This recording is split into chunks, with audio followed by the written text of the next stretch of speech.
Prime Minister Benjamin Netanyahu, he is facing a challenge here, an uncertain future as opponents work to oust him. Here with the details is BNC's Chief Foreign Affairs Correspondent and co-host of The World Tonight, Nayyera Haq.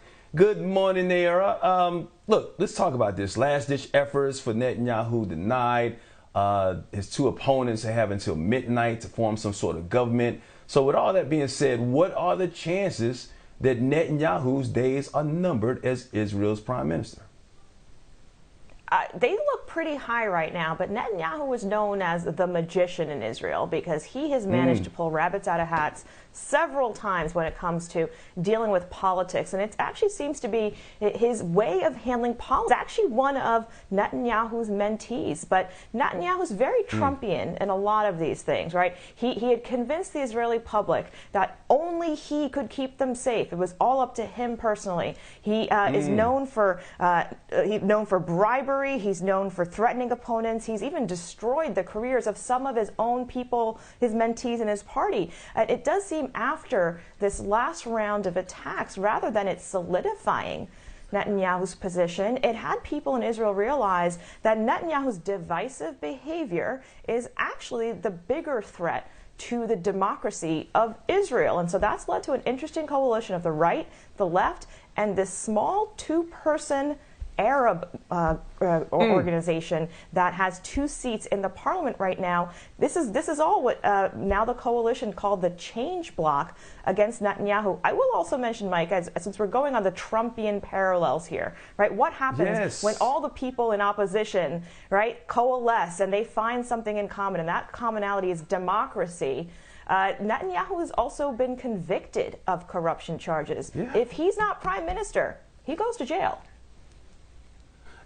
In a lot of ways, he's like Trump. If you think about what he's facing from a legal standpoint and the division he will sow, even if he's out, because a lot of his followers will still think that he's the one in charge. All right, let's say he's out. Let's say the two opponents come in, they form this coalition. How does that work? Because they're trying to rotate this thing. How's that going to work out?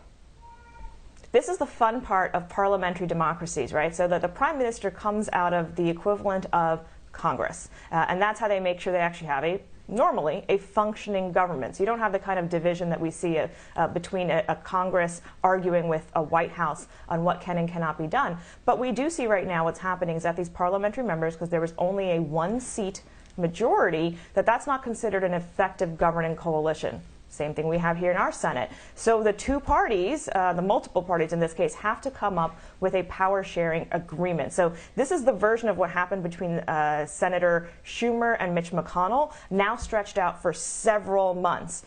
And so the latest version is that the two leaders, one from the center and one from the right, will have a prime minister, and they will serve 2-year rotations. So for the first 2 years would be Naftali Bennett. He's right-wing.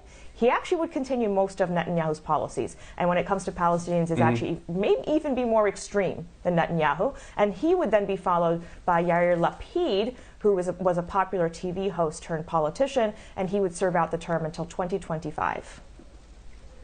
So Bennett would have total autonomy. All his decisions would be his decisions, and it would go under his 2-year term, and Lapid the same. If Lapid has a disagreement with Bennett during his term, how would that work?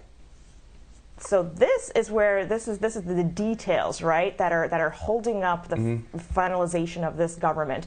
They are now negotiating between the parties that have formed this coalition of what the issues will be, how they agree on them, and also who gets what position in the cabinet. So even if Bennett becomes prime minister for 2 years, he will likely have a cabinet that is stacked with people who, may have been his opposition at one point. Again, this is the way parliamentary democracies force different people to work together, and it's definitely different than how we do things here, but we're also seeing some of the downsides of that playing out, as well as Israel's effectively been without a government for several months now.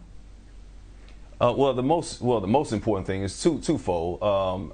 How is the U.S. looking at this? How is that going to affect the relationship? But more importantly right now, because we want to keep the peace and, of course, the ceasefire in the Middle East, how is this being viewed, and how will this affect the relationship with the Palestinians in Gaza?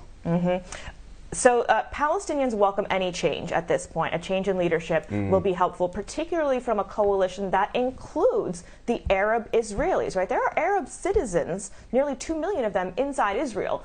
So a coalition that includes them could be more favorable to Palestinians, particularly when it means setting some boundaries, opening up some freedom of movement, and stopping the encroachment into Palestinian homes, right? And stopping the kicking out of people so that, new people can move in. So that's just the more urgent thing. It does not change the relationship with Hamas, and Hamas is the terrorist organization that still controls a big chunk of Gaza, and Hamas still is what it is. They do not recognize Israel as a legitimate state. So some of these problems still remain to be solved.